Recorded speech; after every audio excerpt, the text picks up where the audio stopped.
All right, my friends, it's better late than never. Okay, so I've already finished one, and you guys saw that. Had that super glossy lake-like sheen.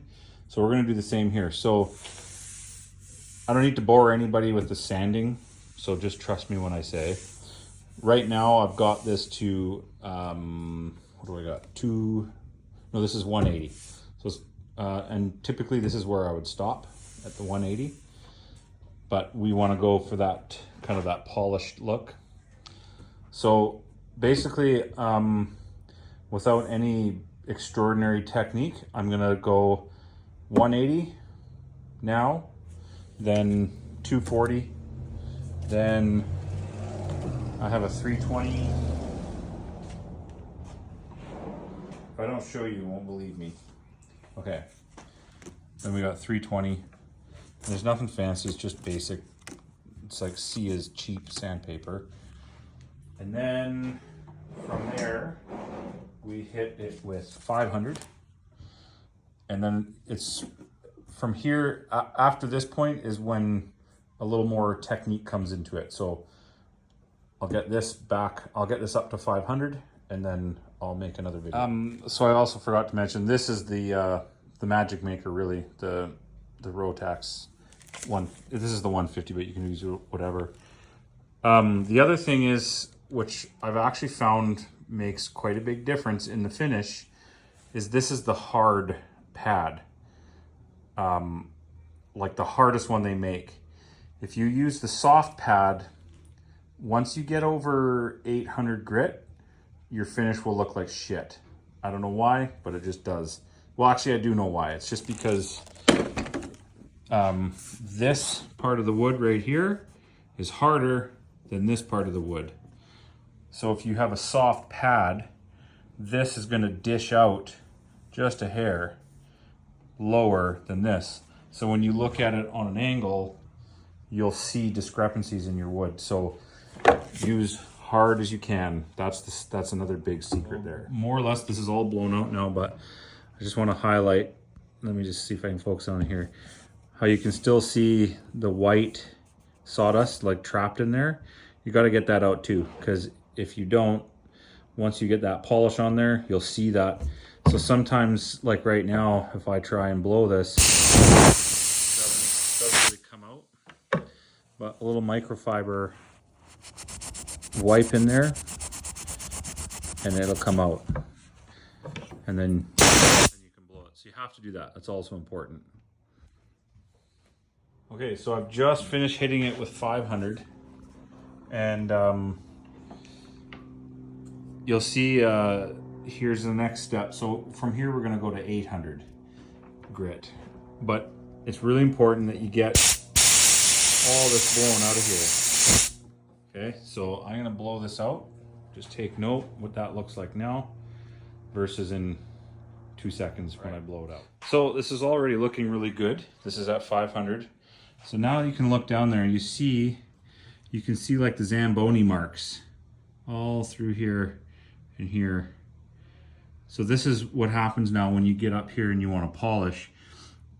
This is what's taken me forever to figure out sort of how to combat this. And what I've discovered is 500, 800, 1200, and 1500. It's almost impossible to get it out, but I'll show you how I do it. So the technique from here on in is no weight at all.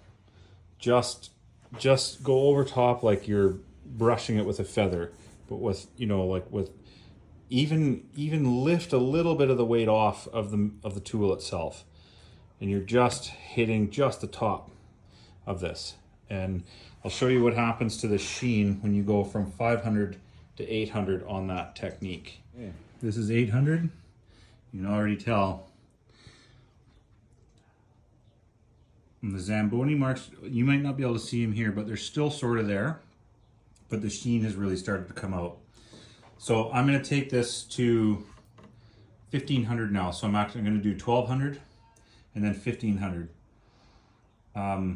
Same technique on the 1200, but on the 1500, I'm gonna move quite fast. I'm gonna move it like this, but like that. And not a lot of weight on it. And not, you don't have to do it for very long, just like 2 passes across and you're done.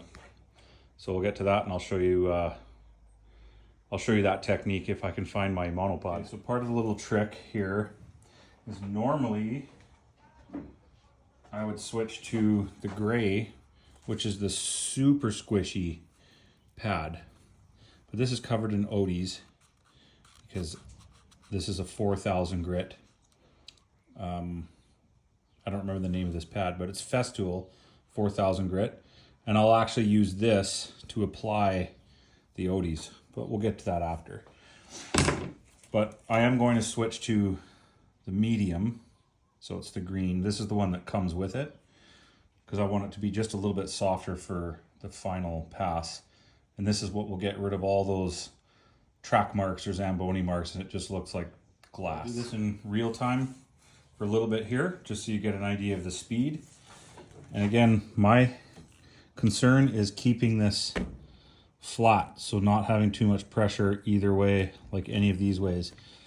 And you'll get used to it, but it's just a method, and anybody that's used these Festool ones for a while can sort of get, if you go a little bit off kilter, it'll want to pull it and drag it one way or the other. But anyways, here's the final.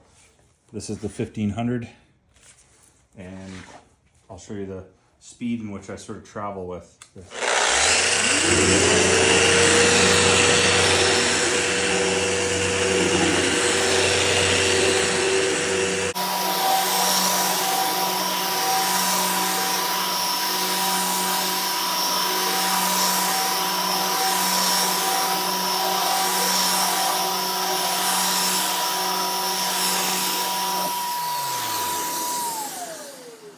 So I'll blow this out and I'll wipe it down with a microfiber, and then it will be time for Odie's.